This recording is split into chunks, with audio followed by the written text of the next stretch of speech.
Hello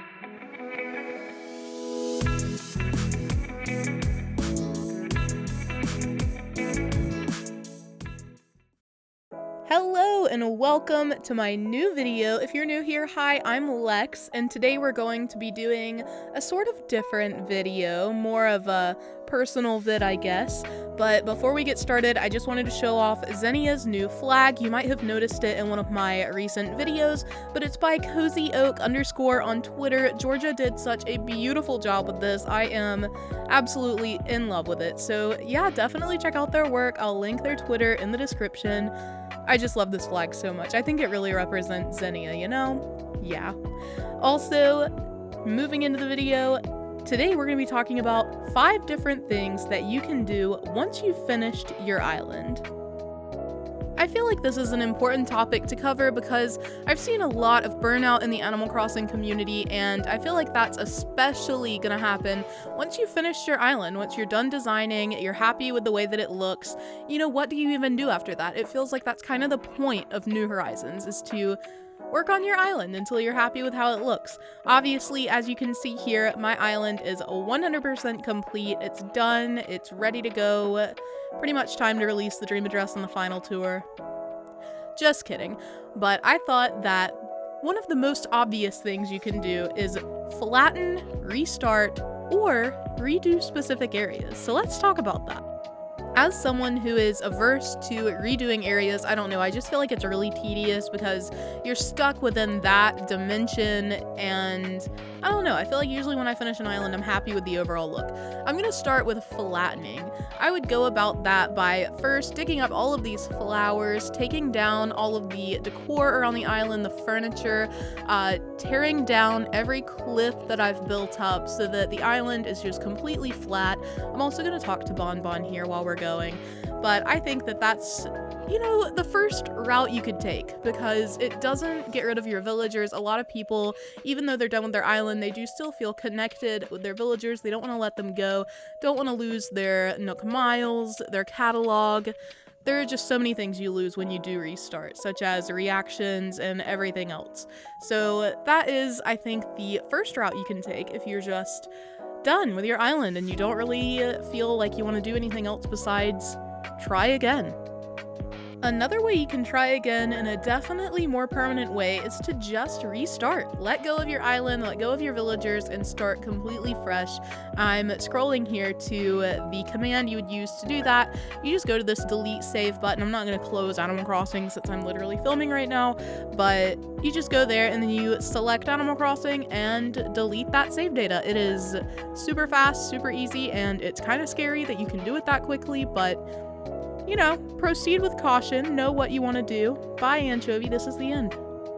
Lastly and least, in my opinion, you can redo areas, just small areas. This is actually fun if you do it seasonally, so like if you had a centerpiece that was seasonal and you switched it from yellow and pink flowers in spring to deep greens and reds in the summer to orange and brown in the there are not brown flowers. Anyway, you can see I just redid my area in front of resident services, so it's quick, it's efficient, and I have a whole new island now pretty much.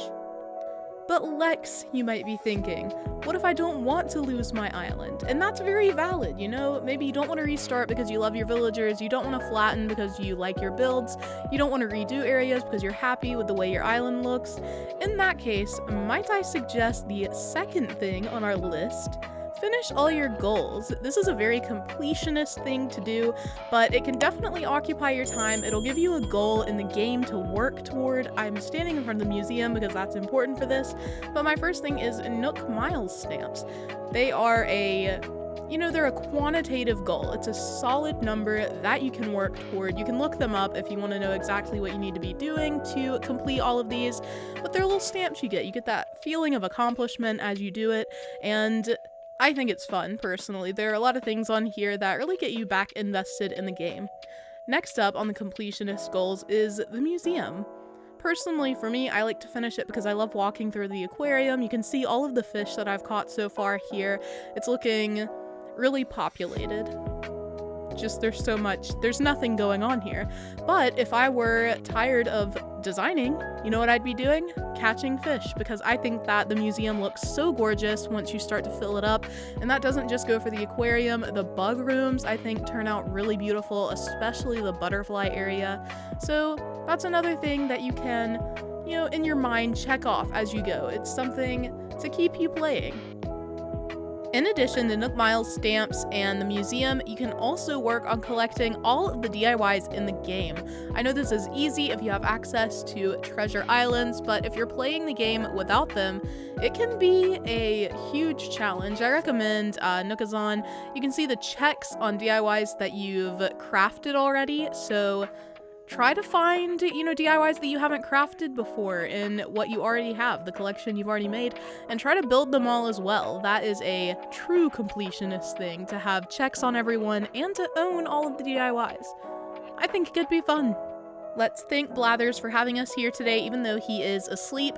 And remember that some more completionist things would be collecting everything in the Nook catalog and having all the clothes as well. I think that could be a very big challenge and a very difficult one. Up next, I recommend switching out at least one of your neighbors. If you already have their photo, go ahead and let them go. Let them explore new frontiers. Maybe don't, never mind. You can, however, go on villager hunts in this case, and while it might be sad to lose one of your neighbors, there is another one just over the horizon that I'm sure you'll come to love as well. Also, villager hunting can be super fun, to be honest. Even though it does involve a lot of talking to Orville, it can be so exciting to see, what villagers you come across, and you might even meet ones that you don't know and come to love them. I think this is, an aspect of the game that's a little different from the typical design. You also get to agonize over who it is that you're gonna let go, and that is always just the most fun thing in the world.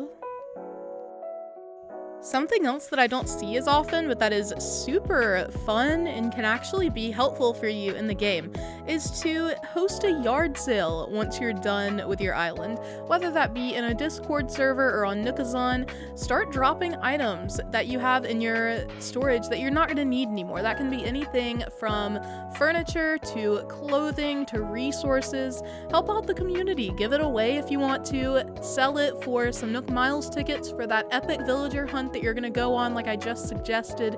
Either way, it can be helpful for the community and for yourself, because it can get tiring once you've been collecting things for so long to have a full storage, full inventory. It's all very obnoxious, and you can avoid that simply by getting rid of things you don't think you're going to need. Make space for the future updates that I really hope are going to come, so that you have all that space in case you want to do a new theme or just collect new items.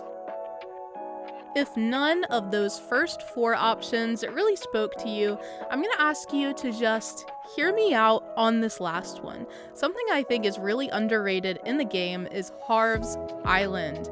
You can go there to step up your interior game for sure, but there are so many things about the island that are fun, that are engaging, and that we don't really talk about as much. As you can see here, I don't think that I need any practice for interiors. I mean, it doesn't get much better than this, but we're gonna head over to Harv's anyway and explore that island. I actually just spoke to Harv for the first time today, but if you're not aware, you can get to his island by going to Dodo Airlines. Once you talk to Harvey on your island, you can head over to his island, and it's a simple plane ride away. It's like a whole different world over there. It's supposedly the closest island to your island. Let's head over now. The first time you talk to Harv, it's a really cute conversation. He insinuates that you all rode the same plane to get to his island. That is, if it was the same day that you spoke to him, which obviously it was for me. I think he's such a precious character anyway.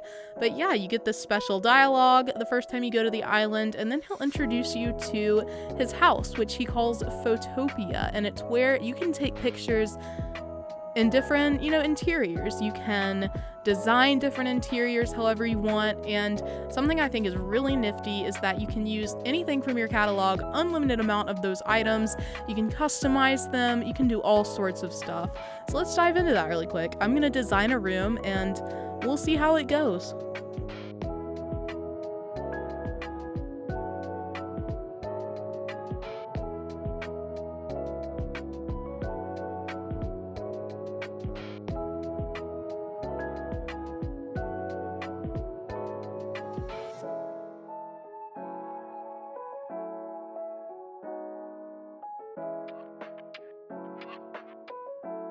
Something that makes this very unique, aside from unlimited access to all of your catalog furniture, is that you can spawn your villagers inside the house, inside whatever room that you make, and you can even have them do specific reactions, so it's just really cute. Something really fun is that that is not limited to your villagers. You can use Amiibo to spawn in non-playable characters. As long as you have their Amiibo, you can spawn them in. So here I have Jack with his little pumpkin head.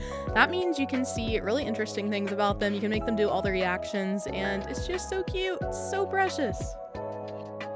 That is all I have for you today, but I highly encourage you, if you finished your island and you found other ways to stay really engaged with the game, drop them in the comments below. Let's chat about how we all stay playing Animal Crossing, because I really want to keep doing that, and I think it's helpful to talk to community members about how they avoid burnout. Thank you all so much for watching today. I hope you have a lovely rest of your day. Remember to drink water, take any meds that you need, eat lunch, eat dinner, whatever you're doing right now. Make sure you're taking care of yourself as well. I'll see you in the next one. Bye!